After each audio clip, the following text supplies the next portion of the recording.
For the newly indoctrinated, Jim Butcher's The Dresden Files follows the story of a professional wizard in Chicago. We started our podcast as a way to help break down the series' most important moments, characters, and lore. This is McAnally's Dresden Files Pubcast by Free Flow Rambling. Conjure at it by your own risk. Welcome to the McAnally's Pubcast, brought to you by Free Flow Rambling. This is episode 7.2, 42 times. My name is Tansenn, and I am joined by Maggie. Hello, hello. And Jess. Hi. Strength of a River in his shoulders is a Bigfoot who has a son, Irwin Pounder. When River learns that Irwin is being bullied at school, he worries about the boy's safety and hires Harry Dresden to investigate.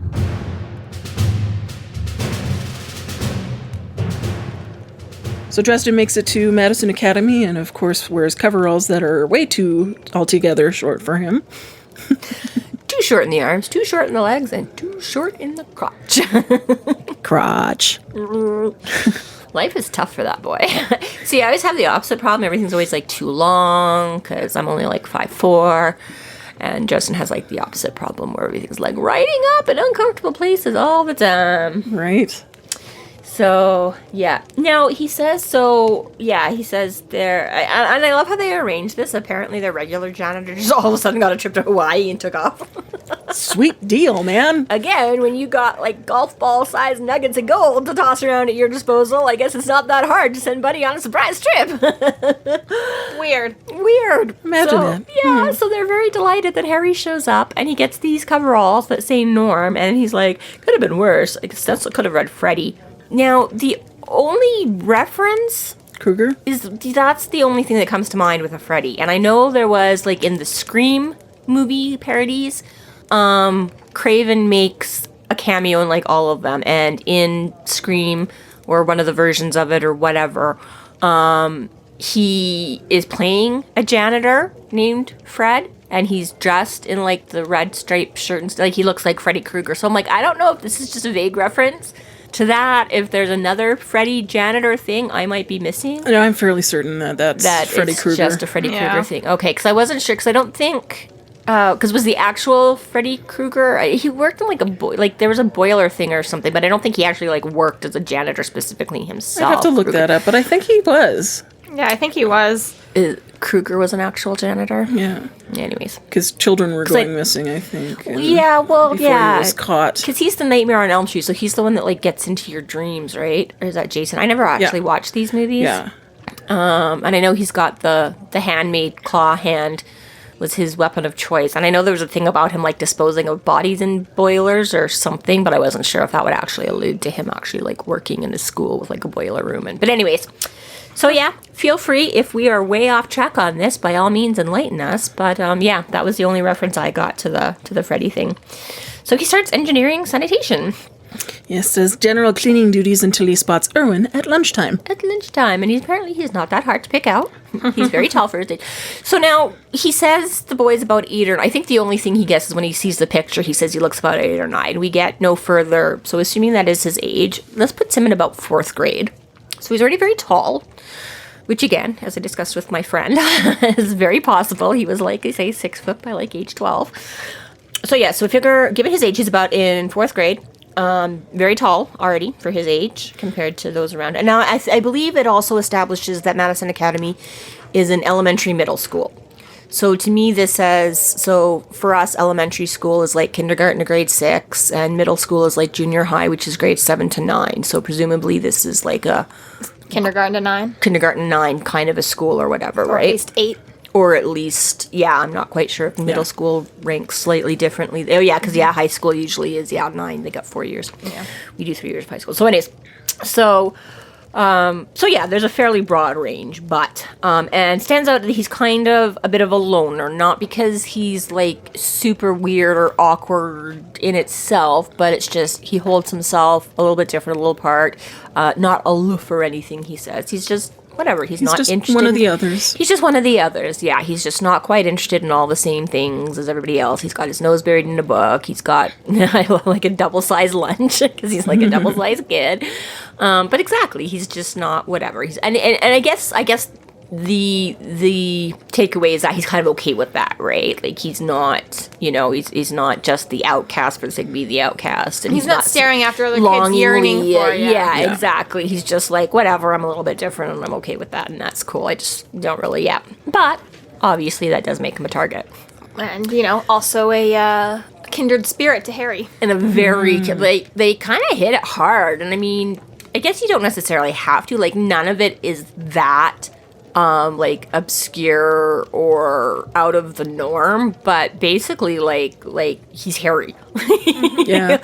I'm like, he's too tall for his age, he's too busy reading, he makes references other people don't get, he's really they hit everything kind of, and he's not an orphan, but he also makes it clear once they have their first or second interaction or whatever that he doesn't know his dad, right? So Harry grew up with the lack of parents, natural parents, and that, and so I mean, it's really just way to hit all the Harry's just right invested right from. I mean, not only Bigfoot, you had me at Bigfoot, but now sad little boy. Essentially, I'm Bigfoot's son. Yeah. So he's very exactly right away. He spots the trouble right away. He knows what's going on. He sees these, and again, for the sake of ease, but I'm like, why the hell does Irwin sit down at their table? Really, I get you're sitting at the other end of their table, but I'm like, you literally, and again, this isn't the first time. We've established that this has been going for a couple months. Mom started picking him up and dropping him off directly, kind of a thing. Maybe it's assigned seating at lunchtime. Could be. Okay, I'll go with that. Because otherwise, I'm like, I could get, okay, he wasn't really paying attention. He had his note. But at the same time, I'm like, obviously, this isn't an ideal situation. And it's a private school. It probably isn't very big. And also those kids, maybe they that. do just follow him around. He's learned if he sits at no matter what table, they'll sit at the same one. Well, maybe it just sounds like they're already seated and he goes and sits. In this one case, but over the months he's learned, if he tries to sit elsewhere, they're going to follow. So I guess maybe it just still struck me a little odd. But I'm like, I get, for the ease of the scenario and for Harry to keep an eye on all of them. But I was like, seriously? I'm like, if that was me, I'm pretty sure I would not be purposely just, jumping into my fate and sitting. I would at least try. Right. But anyways. Well, Dresden witnesses the act of the bullying by the two boys in an older grade. Yeah, he makes out of these 5 or 6 boys, there's clearly this set of twins that are the worst of the worst. They're the ringleaders. Yeah, or if not twins, very close at least together. They're fraternal brothers. But either really close together or twins, so I can rock with. And the only thing is, I guess we'll get to that in a bit. I was going to say about the heritage, but that's but yeah, they do the classic, they whack his book and they tip his tray and Irwin's like, fuck me, and immediately Coach Pete. What are you doing? Why did you do that? What happened? This is the first time I'd understand it, but you keep doing this. I'm like, really, Coach Pete? You're just kind of a dick. And Irwin takes it without argument at all, just as yes, sir. Yeah. So.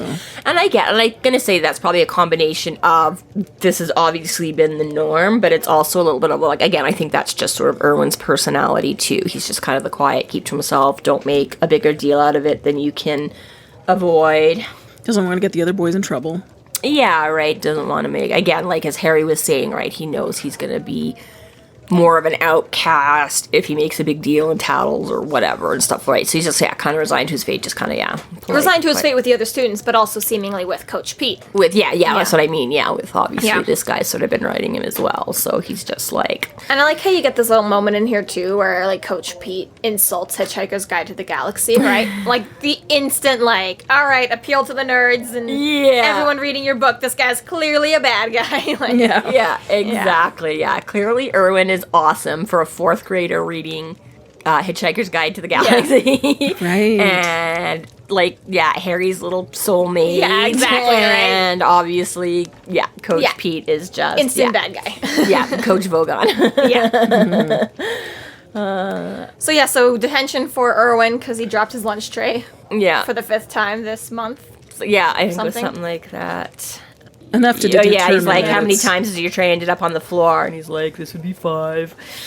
Yeah. So and whatever the time frame is, but show that this has been going on quite a long time with the boys. Which again fits in with Mama Bigfoot's whole assessment, that this started a while ago, and things have been a little bit better since she was there, but I love how again, classic Harry immediately starts, what are you looking at? just wondering if you have any well got in here. He's like, what was that supposed to be? Or he's like, is that a joke? Depends on how much poetry you like. He just loves it, like right there. He's like, he's got to have his sarcastic comments. He's got to have his little jives.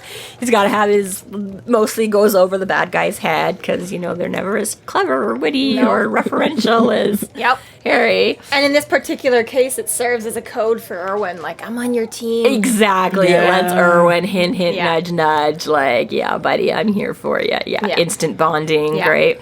Yeah, and I like, too, how the janitor's just also having lunch with the kids. Like, Harry was there having his lunch. Well, he does say that there was a staff table. But it's still weird. Like, it is weird, and it's kind of fun. Even that, like, I'm thinking back to it, and I'm like, I don't really remember a janitor being around during the day. Well, I'm trying to think of, like, when I was in, like, a big Catholic high school, and I'm like, even then, like, I'm sure exactly, like, if stuff happened, I'm like, was they really a janitor they called to clean up, or did the teacher go grab a mop bucket? Or we had caretakers on school property, right? Like, I do recall that. But did they come around to your classroom? But it was like it was more like when the classroom was empty, Like, you'd see them walk down the hallway in between, the empty classms during that time or something. I was gonna say, like, I just don't really remember like before and the after lessons. School. Yeah, like, definitely after school, I remember. Yeah. Like I say, I had to go to a separate school for the first half of my school life because my dad's were there. And again, I'm like, I'm pretty sure we didn't have again, that was like a smaller private school kind of a thing.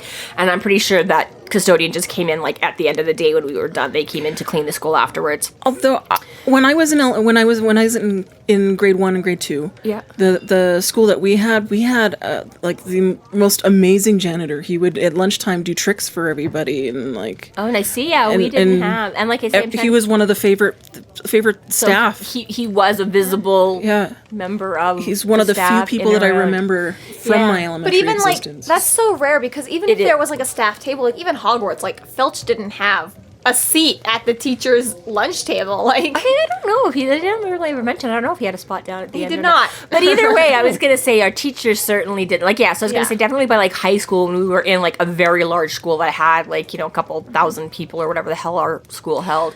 I just don't remember a janitor sort of being around a lot. I recall in elementary, I definitely don't remember any of them having a teacher's like they went to the teacher's lounge, the staff room, and ate their lunch or whatever. But in elementary school, like teachers like were on rotation. Like like 2 or 3 would cover lunch depending on the day of the week. Yeah, they all had to do monitor. it. So maybe you have like 2 or 3. They on days when they're doing their lunch, they also eat their lunch then in that room. Oh, maybe that's maybe just, that. Maybe it's more of that kind of a case or whatever. But I still like the janitor wouldn't be a part of that, right? You wouldn't expect. It seems it's extra. Like they're like, this is the first time the janitor's ever come to have lunch with them because he's watching Irwin. So I was gonna say maybe this is more just a Harry thing. Like I don't care. Maybe the janitor doesn't normally, but I'm watching this kid. There's a table with teachers. I'm just gonna sit here and have my lunch. But plus, I mean, even that they seem to have like a full. I mean, again, it's a private school, whatever. But they have like a full-on cafeteria that they're loading up trays. Like, we didn't have that until I went to like high school. And again, it was a pretty select, what you could get, but. Anyway, so he goes over to help them clean up, so they have their little bonding moment. You've read Hitchhiker's Guide 42 times. I love that moment. Yeah. Yeah, I know. Yeah. It's like... So they bond a little. The universe and everything. Yeah. Mm-hmm. Yeah. Helps Irwin clean up and definitely makes friends with them. Yeah. Exactly. He's like, he has this fun thing. He's like, always like those two boys giving each other a lot of words. Like, well, what do you mean? And again, this is a book thing, and I've said this before on like books, TV, whatever, where I'm like, kids always seem, I don't know if it's necessarily a tad more mature, but whatever. Yeah. Like these conversations that I'm like, I just don't see myself ever having this. A little bit more eloquent. And a little bit more eloquent. Forthcoming. Yeah, exactly. And like get, none of this like, what are you talking about? Like, get, it's just they know exactly what you're talking. And I get that Irwin's obviously a bit of a smarty pants and stuff, but again, this 9-year-old boy, he's just very reserved and is like, no, not really. It's not that big a deal. Like, how do you know? And he's like, yeah, I gotcha. And then Butcher definitely likes to write his children characters as much more mature than they are. Like we've got even they know the more. Restoration of Faith. That kid is Jenny Sells. Yeah. Are you gonna kill my daddy? I think he's one of the bad guys now. It's like, whoa, kid, you're like 13. But yeah, exactly. Whether it's but he talks about he's like, I don't think he's like, oh, it's just what boys do. Like it's just in fun. It's just part of right. And Harry's like, doesn't even make you mad, like even a little bit. And he's like, sometimes, like, I don't like when they mess with my broccoli. And Harry's like, broccoli? He's like, I love broccoli. He's like, nobody loves broccoli. Like, it's a big lie all of us adults say so that we can make you suffer because we had to eat. She's like, I like broccoli. And Harry's like, okay then. But yeah, just kind of a cute moment where he's like, legitimately, I was like, I don't care that they, like, you know, pick on me. That I've been going home with, like, scratches and bruises, but fuck man, and they wreck my broccoli. That's it. That's just a step too far over the line. Yeah. You know? It's like, Yeah. all right, nice priorities. Weirdo little This is kid. what you get from the Bigfoot side of it. Yeah. So he sends Irwin off to get more lunch and finishes cleaning up. But he does this moment when he's like staring at the kids or whatever like that, and he's like I don't know, he said early in the chapter, he's like, they do what all teenage boys do, whatever, like pick on each other and they're mean, but then he looks at them again, he's like, no, they're moving like predators. Yeah. And not like kids. He's like, there is something in their blood as well. Like, Yeah, this is he's not like just kids. inexperienced, but predators. Yeah, Yeah. more so than just your regular, everyday. It's like, damn, Harry, bully. dark. Yeah, Yeah. Right. yeah. Yeah, I'd never seen it in a child, but he'd seen it in hunting cats, vampires, sundry monsters. He's like, yeah, they're predators. So yeah, so then he's like, maybe they're not the only one. Only scions of mixed blood here at the school. So, So we find out that Irwin is really smart because Harry like takes a peek into each of their classrooms and yeah, scopes he's things out. just like doing high school trigonometry. I know, and I do like that at least Harry says, he's like, oh, I recognized it. He's like, of course, I was doing it in high school. I'm like, thank you. Because I'm like, I don't even care if this is a private school. Like, fourth grade. He's a fourth grader. Yeah. And again, I'm like, this, again, must be some kind of fancy, snazzy private school because most of us, it's high school, like not even by 8th grade. You know, middle school would normally be doing. So the fact that they even offer this class to anybody in this school, like you must have some rich intellectual kids here that you must have a separate class. Clearly, because it's like, academics is a big deal. yeah, and again, it's one of those things where I'm like, which again almost immediately takes me back to the way he describes the brothers. Because he's like, they basically were in the grip of like agonizing boredom and they didn't seem to be preparing to murder teach or anything. But basically they were just like, I'm like, they do not sound like.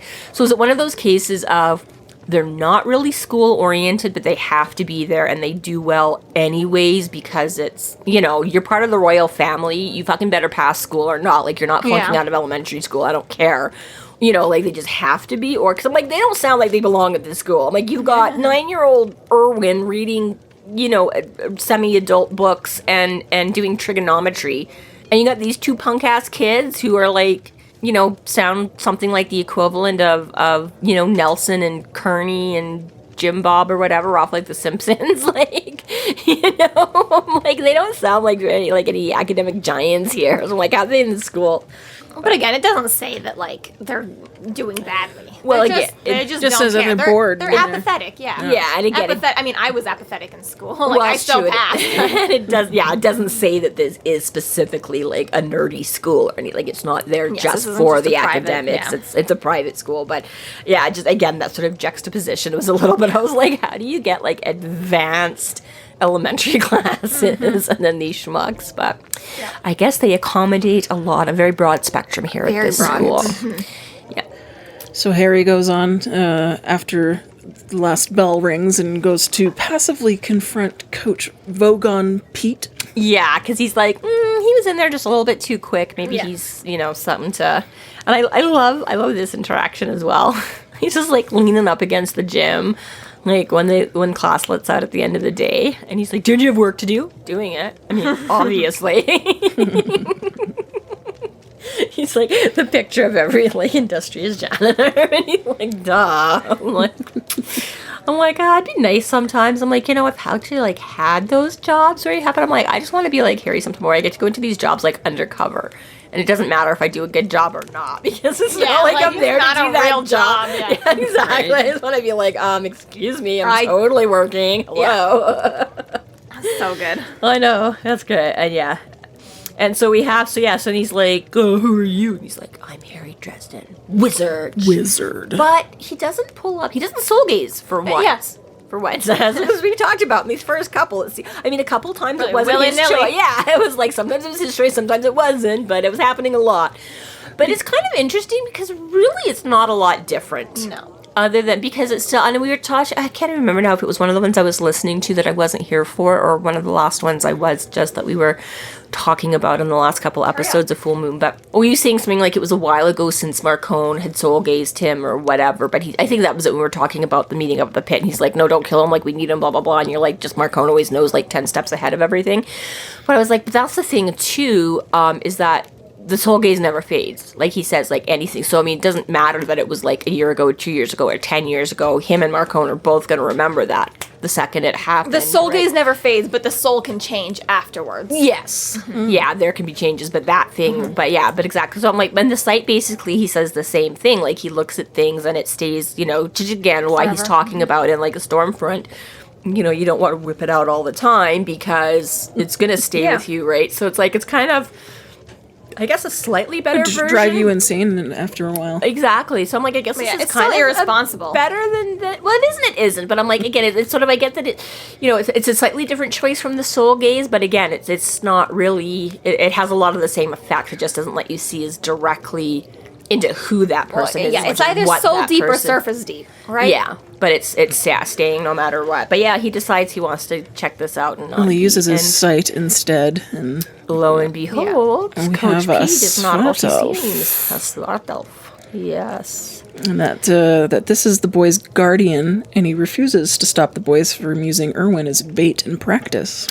It's like he's so cold to practice. He's a whetstone.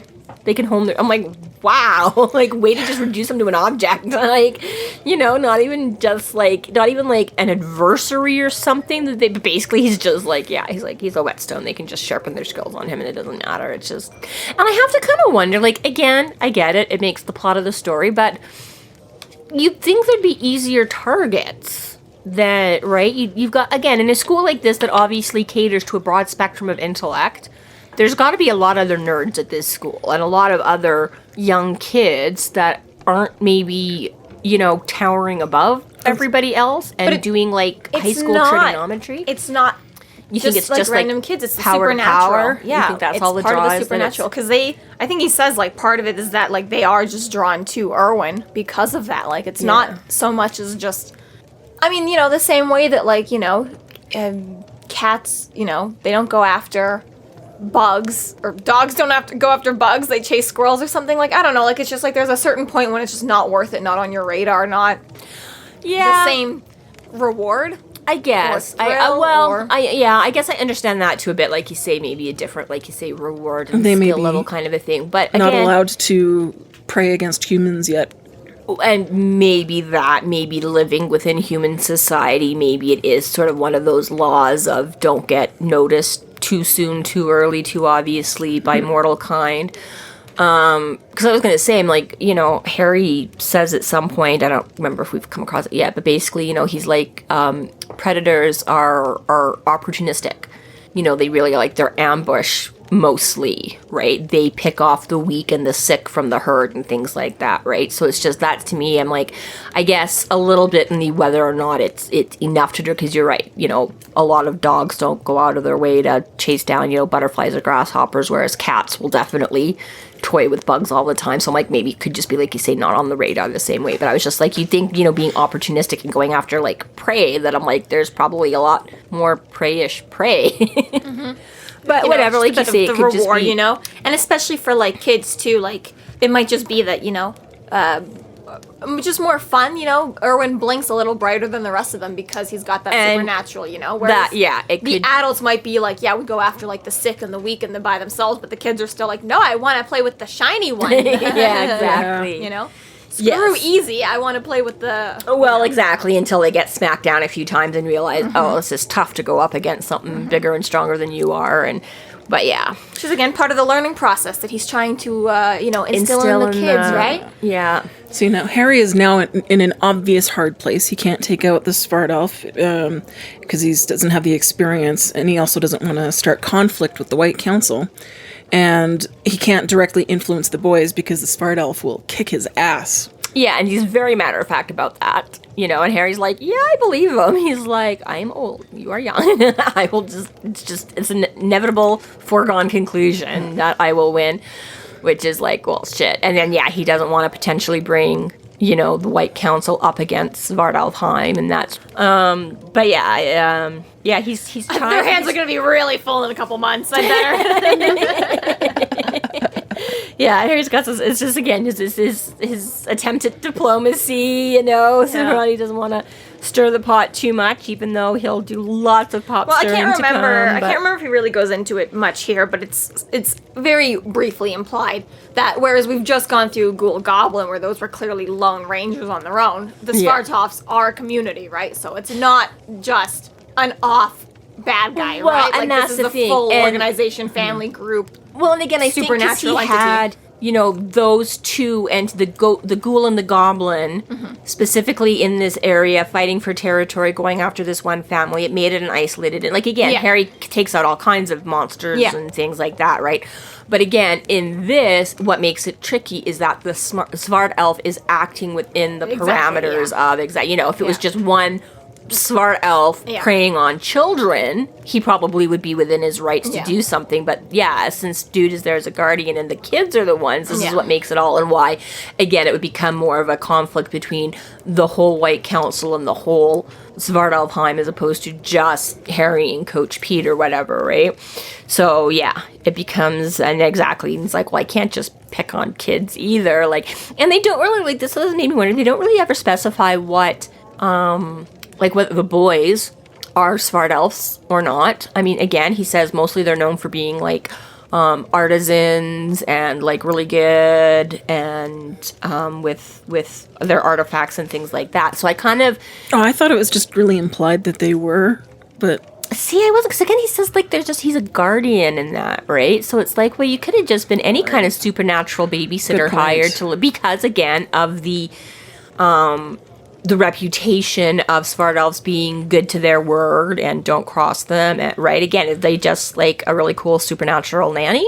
Or again, is it because they are also Svart Elves and part of it, and so this is a natural, right? Because I'm like, you know, again, he describes them as like hunting cats, vampires, and things, so I kind of almost leaned a little bit towards, but it's just not really here nor there. It's just one of those things. I'm like, we don't actually know where the kids are, what kind of predators they are, what kind of lineage and whatever. But anyways, either way, Harry's like, how do I fix it? He's like, well, so you're gonna, he's like, I'm not gonna call him off. And again, I get, but again, this is like a really harsh line, which again sort of makes me wonder if it's like, whatever, I've just been hired to do this job, and this is what I'm, you know, no personal investment in whether this is how our children... Kind of reminds me of talking to a Vulcan. A little bit, he's very, but that's the thing, he's like, I need to let them learn these skills, and I'm gonna, you know, doesn't care at all about any of the other kids, and I mean, I don't know, again, if it would be crossing a line if there was any of the regular mortal children involved, because we're dealing supernatural.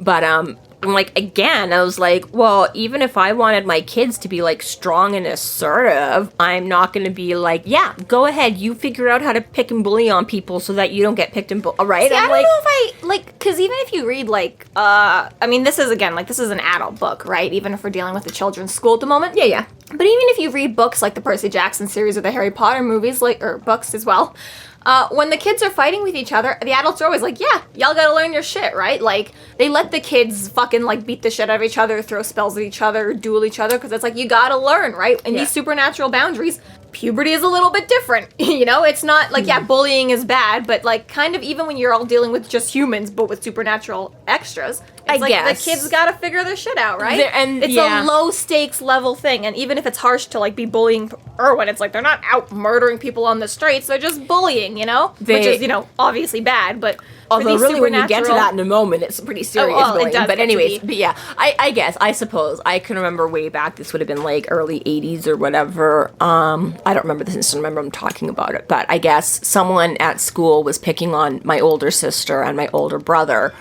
So, you know, they discovered him, like, doing, like, chin-ups on the bar in his closet or something. My dad's like, what? And he's like, oh, well, so-and-so has been picking on, I'm gonna, you know. And my dad's like, oh, no, like, you can't fight, that's not, you know. My mom was a little bit like, he's standing up for his sister. Like, let him, you know, like, you can't do an all-out, like, you're not gonna load him up with brass knuckles and, you know what I mean? But it was basically, like, exactly, like, you do need to learn your boundaries a little bit. And I mean, again, I think it's one of those things where, where do you draw that line? Like, obviously bullying is not cool. Obviously it's great that we've got all these anti-bullying movements, and especially with cyberbullying, it's so much different. But there was a certain something to back in the day, like, you know, Little House on the Prairie, where Bobby is bugging Joey, and Joey, like, bops Bobby on the nose, and they're like, oh, okay, fine, we're done. You know, like, oh, I can't pick on Bobby. He's good. You know what I mean? And that was how you saw, and you went off, and now it's, like, different. Yeah, if you get 6 of your friends piling on and beating the crap out of one kid, like, okay, that's not an unfair, but I suppose there's a certain, like you say, learn. Like, it's a little bit like one step removed. It's obviously obviously a lot worse when it's real life and when it's actually you dealing with it. But when, like, reading about it, it just seems like, this isn't all content everywhere. Like, we've all heard this story. It's like, you know. So I kind of see what your point is. Like, the coach is being, like, way harsh. But on the other hand, I'm just like, we've seen this a million times before. I'm so over, you know. Yeah, you do make a point, too, that this is part of where we learned. This is why there are peers and things, is you learn to stand up for yourself, and you learn what lines are okay to cross and what's not, and when and it's easy enough to say, like, in real life, obviously bullying has a very damaging effect. But at least as far as literature goes, this is like you say, again, this is that supernatural element that makes it different. That's, you know, the Buffyverse and whatever of not. But yeah, it's still cold, man. He's a whetstone. Still cold. Harry grabs a few tools from the janitor's closet and heads to the cafeteria. Yeah, Harry's like, all right, fine, you're going to let these kids do what they're going to do. I'm also going to do what I'm going to do. If we're both going to be, like, coaches watching from the sidelines, like, I'm also going to be in the ring. And Harry's trying so hard. He's like, okay, well, you've stated your position, I've stated my position. I see where we're both, you know, your concern is for your charges, my concern is for my charge. How do we resolve this? And he's like, I don't care. It's not my problem. Yeah. And Harry's like, okay, but, like, I don't want, like, no, it doesn't matter. I don't care. If you do anything, I'm going to kick your ass, and that'll still be it. So Harry's like, come on, man, like, work with me. And he's like, oh, your problem. Yeah. So Harry's like, okay. Oh, and I love when he gets to he's like, I have a detention over which to preside. To preside over. Like, being so like, dramatic. Which is so funny, because I know there's at least one point in a later book where Harry's, like, bitching and complaining and, like, correcting people. Just because he can't. I was going to say, it's just because it's like, when it works for him, it's a good thing. Exactly. And when it's for someone else. Any way to just be contrary and just, like, twist that knife a little. Like, nobody talks like that. Oh, I'm sorry, you were totally saying that wrong. Could you speak properly, please? Especially because we find out that the Svartalfs are, like, fae. And they're, like all fae beings, they're very bound to the letter of the word, right? So it's like, it's really important for the Svartalfs to matter how he says it. Like, they just are, but so yes, he's like, I have a detention. And this is the other part that throws me. So he's like, okay, whatever. He's like, how do I act without acting? Who can stand up to them? Okay. And I'm like, and then he heads to the cafeteria. And I'm like, why the fuck is detention in the cafeteria? I'm like, this isn't even the janitor. If the janitor gave detention to someone, okay, he's got, like, a dinky little desk and, like, a broom closet. Yeah, why not in the gym? Why? It's the coach. Why aren't you, like, in the gym or in a spare classroom? Like, it just, and especially because it's not even said, like, I realized the incident happened in the gym, and he's like, report to me for detention, but I would assume showing up to the gym coach's office, because again, most schools seem to have that, and if you don't specifically, they're usually, but again, if the like, only a mixed teacher where they have another classroom. If the detention is writing lines, then I could see why the coach wouldn't have a desk to be writing lines with, right? Well, yeah, which I was going to say maybe spare classroom or something if the coach doesn't have a blackboard. Yeah, normally there are, like, detention just, classrooms. It just was weird to me that the cafeteria was, I'm like, I don't know, maybe this is one of those weird things that, like, butcher school was like this. Well, you don't assume other people's are different. You're like, I don't know, that's what we did. But it's extra funny because it's like, it's not like a TV set where you only can afford 2 sets, right? Well, that's like, it's a book, you can have anything. Yeah, it's like, well, we got a gym and a cafeteria. At least the cafeterias have tables in them, so yeah, I know. It's just, anyways, it just was one of those things that I think just from the writer's perspective, that having him in a classroom, it's too hard to write Dresden to be able to go into it, whereas he can go into the cafeteria to clean freely as part of his job. But this is after school, and Harry doesn't care. Well, there's that, I think there's just the ease of it, and, like, I guess it just, again, to me, struck me as a slight, especially because he never says anything. It's not even like he was like, just report back here for. And, like, how does Harry know the detention is in the cafeteria? Like, that's not, to me, the first place you would pick, and it was never said, come to the cafeteria for detention. But point is, doesn't matter. Magical storyline. Just one of those, again, details that is like, what? Weird. Yeah. Harry drops his facade and is basically like, hey, Irwin, fuck those kids, right? Yeah. You and me, buddy, we're in this together. And he's like, yeah, Coach Peach is like, Pete. This is the other thing too, like, not critical, but I'm like, I don't know, dude, like, grab a seat. He's like leaning against a wall. he's like, I don't know if he's interested. And he's like, I have to assume he's just doing it for show, because I don't know if smart elves are really that interested in the NBA. But he's keeping up his coachly facade, like thumbing through the sports magazine or whatever. And yeah, gets kind of the evil eye when he comes in. He's like, I know what you're doing here. What are you doing here? Why are you stupid janitor wizard? Yeah. He's like, what? I'm just mopping. I think one of the lines that I really liked from this, from Irwin, or Harry talking to Irwin, where he talks about that he knows his father, that he lets him know that his father is the one who sent him. And then the look on Irwin's face. My dad. The line, I knew what it was like to have holes in my life in the shape of people who should have been there. Like, what a great line. Like, that was really well written. Damn. Yeah. And again, just another very, bonding, like, we get each other kind of, And Harry is really nice about it too. He's like Irwin's like, are you like, he's a nice guy, and Harry's like, yeah. And Irwin's like, I thought Mom was just like writing his name on the tags, and Harry's like, probably not. I know. I'm like, aww. It's a nice moment here, and I think, not that there was much animosity or distrust between them. Like, they like bonded pretty quick over like Harry just insulting him, right? Yeah. But this was just a little bit more of just like, oh, Like, now we're no, like I really get you, friends. bro. Like, it's like, not just like, oh, we both like Douglas Adams. It's like, and also sad for like Irwin too, that he trusts so quickly. He's like, a friend. I know.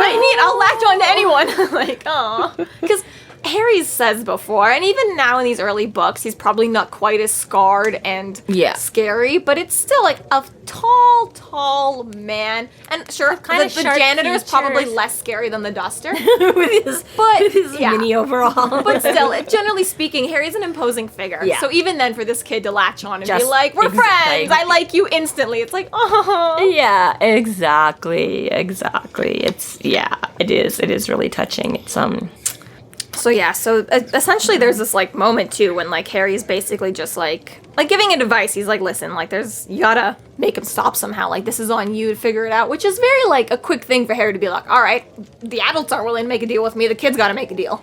Yeah. And he's very much like, all right, Irwin, like you're making a deal, and right? I kind of like how Harry plays his hand a little bit, because when he comes in and Coach is like, what are you doing here? And he's like, I'm just whatever. And he's like, you can't interfere, because I'll like totally kick your ass and like say potentially spark off this whole other big thing. And he's like, I get that. I can't, interfere as like wizard to smart elf or like, but he's like, but this is a pretty fancy school, and if the janitor just happened to notice some kid getting beat up, you'd have to.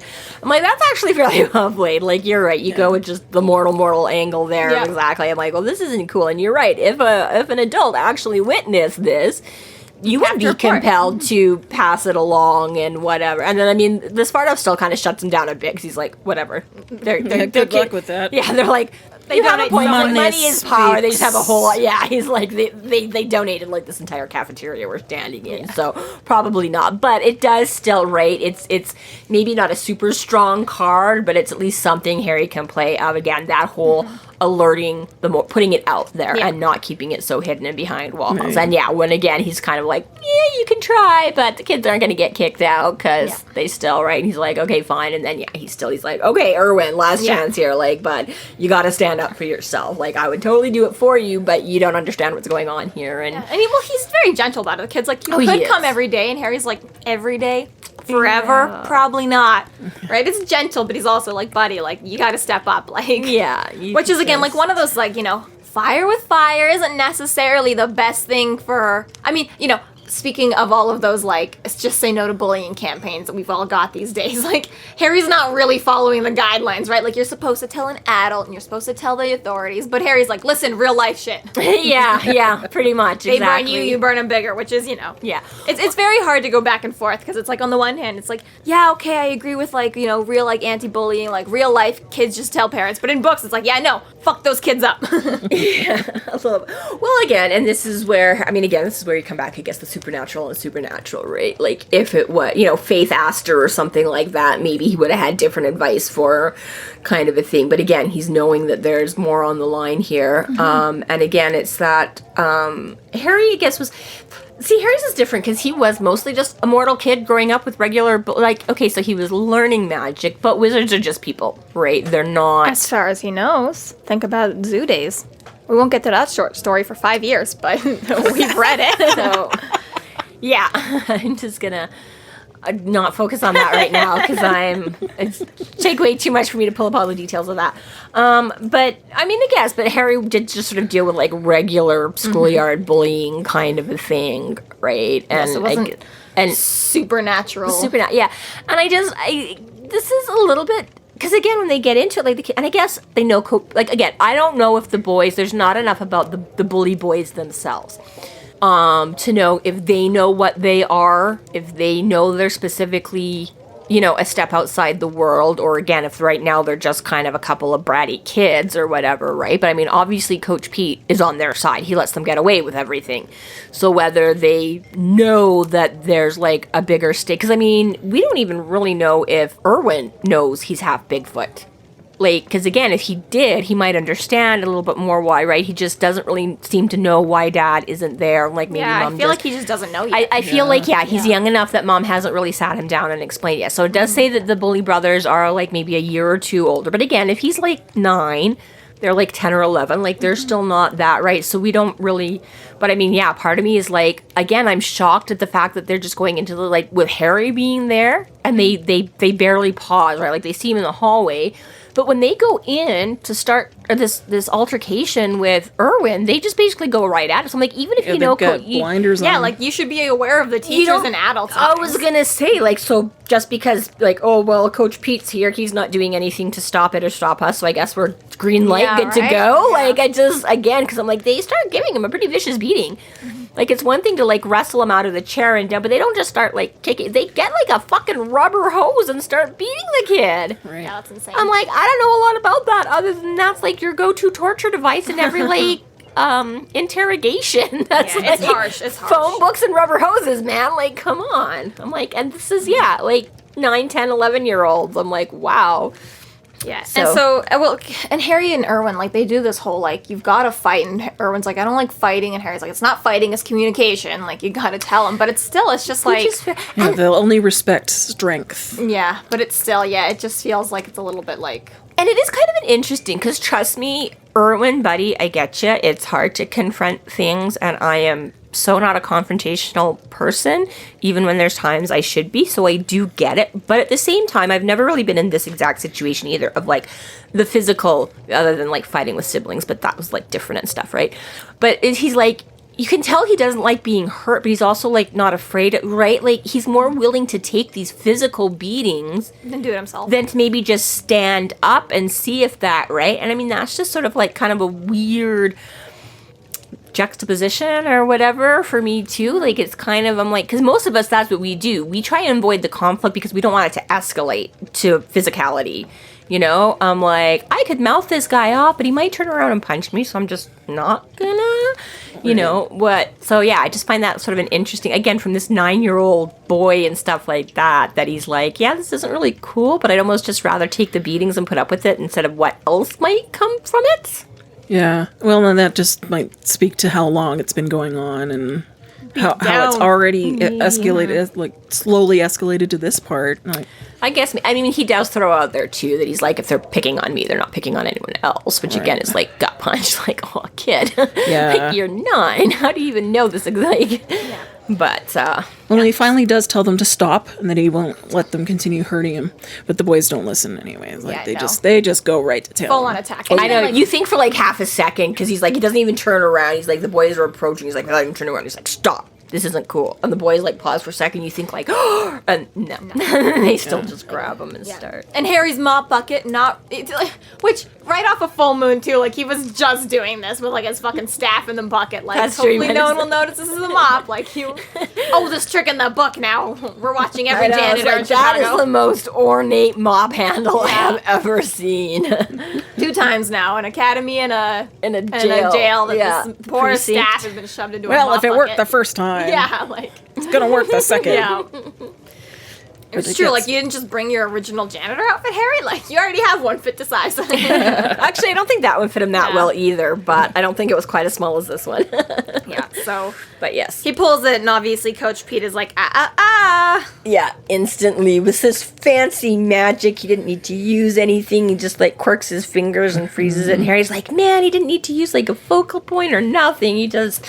Just shows considerable power and control. Yeah, and Harry's like, shit, yep, he really can't kick my ass. So then he's like, well, fuck. So he's trying to, like, thaw out his bucket while these, like I say, these kids just lay him out and start wailing on him. Right. It's really violent. It's honestly quite violent.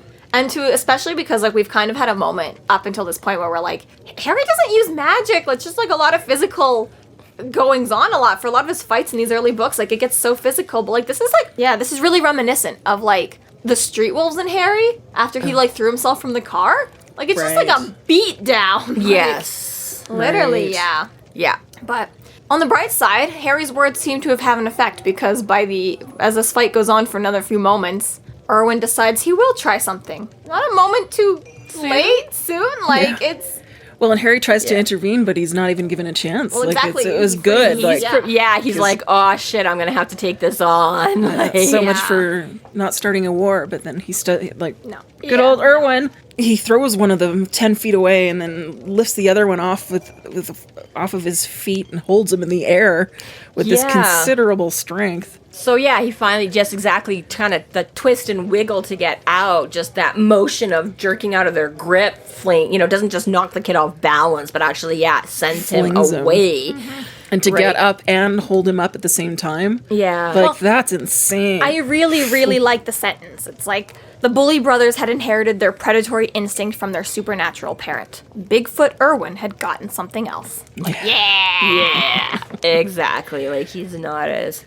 And I kind of... So originally I read this as he got up and was doing the whole, like, standing there holding the kid. But then I think later it says something about Irwin getting up. So I'm like, was he still just laying on the ground when he, like, lifted this kid up above him, like, airplane style? Like you do with a toddler when you're, like, doing airplane?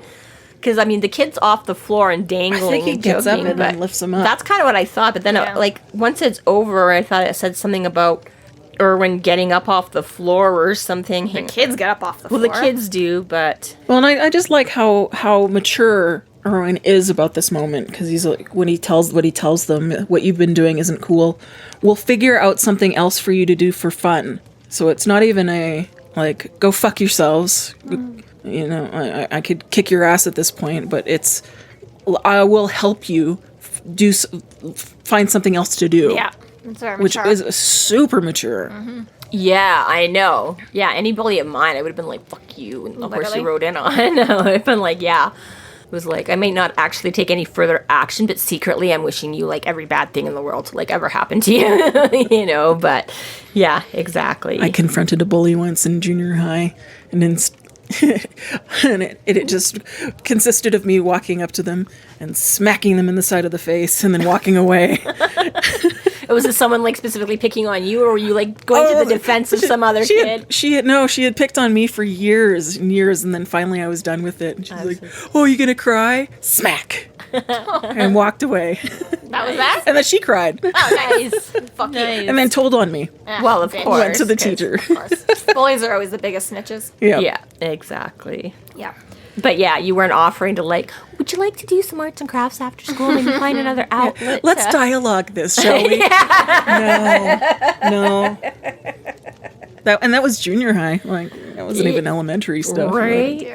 Yeah. But yeah. Yeah. And then he liked this, and then he's like, the smart elf is all like, or he's like, Harry's like, I didn't do anything. Irwin did it for himself. He's like, technically true, but I could still, like, exact retribution. And he's like, we just did your boys a favor. Yeah. He's like, how? So he's like, we taught them caution. So yes, you don't always pick on some, like, exactly like going back to what we were saying earlier, Jessica, there, where you were like, yeah, let them, they're like, we don't know, we're just gonna go after everything until you get smacked down, and are like, oh, I guess there's some caution between. Exactly. You gotta figure out. Not all prey is created equal. So, yeah, and then just because you've got it, and he's like, hey, Give the kid the book back. give him his book back. Yeah. Exactly. He's like, fine. Here you go. But they have that moment of understanding because then the Svart elf does sort of tip his hat. He Well played, wizard. acknowledges Well played. the touch. Yeah, and he's like, all right. Yeah, we did. I don't have to kick your ass. You don't have to try to kick mine. Everything's still... Yeah. So, and they have another little moment outside. He's like, and then Irwin, he's like, was that okay? Did I do all right? Is that how I was supposed to do it? He's like, oh, kid. Right. It's like, it's not up to me. It's up to you. And again, just this eons ahead of his age with the maturity. Yeah. Yeah. It's like, Harry's like, asking me isn't the right. He's like, do I think I did the right thing? Like, fuck. Yeah. I'm like, I was with you to the first part, because I'm still like that. I'm like, is that what you wanted me to do? Like, did I do, like, am I right? Like, I can interpret this 6 different ways. Did I do the one you wanted me to do? But he, like, asked that question, and he's like, oh, okay, I know where you're going with this. Yeah, like, a lot of emotional intelligence there for... A lot, yeah. And even still, like, he does, like, I don't feel good, but I feel satisfied. And Harry's like, yeah, it won't always be easy, but as long as you do the right thing. Yeah, again, as long as you can live yourself. Really, raising a little mini Harry here. I know. It was like his real apprentice. He's like, everything I know, I will teach to you now. Young Padawan. So he's like, yeah, I'll remember to exactly, like, stand up for himself and stand up for the other guys a little bit. Because, like I say, that was a big thing where he's like, if they're picking on me, they're not picking on someone else. And it's like, wow, that, again, right there is huge. So again, right now he knows that even if they try and turn their attention on somebody else in the school, Irwin can be like, yo, go pick on someone your own size. Like, you're still not, right? Go find some buddies that you guys can all... And it already sounds like he's going to help them do something more constructive. Well, he's going to offer. Whether or not they take him up on that, because I don't know if they're as emotionally mature as he is, but exactly, you know what I mean? It's like, yeah, you can do the boys are boys thing. Boys will be boys thing. But, it better be, like, peer-to-peer and within an acceptable range kind of a thing. And, yeah. Okay. So, and then, Then they have this final moment where Irwin's like, can you just tell my dad what I did today? I know. He's like, yeah, I'd be proud. Tell him to call, maybe? Tell him I did good. Yeah. I did good. Yeah. I'd like to meet him one day. Sweet. So sweet. Very sweet. And Harry promises to do that. Yeah. Yeah, so he traipses off to Grandma's car, and Harry just, like, wheels his bucket back into the his damn overalls off. What you don't see is Harry waiting 14 hours for his bucket of water to melt so he can get his staff out and go home. Not true. He was already working on thawing it right when it happened. He's like, this was all right. Flick and Bickus, let's go here. Slowly. Oh dear, yeah. This concludes our episode 7.2, 42 times. Thank you for listening. You can find us online at freeflowrambling.com and McAnally's.ca. There we have links to our other podcasts, social media, and other fun tidbits. Please subscribe if you like what you're hearing, and please consider supporting us through Patreon to keep the magic alive and to see more content. We are Free Flow Rambling. Conjure by it at your own risk.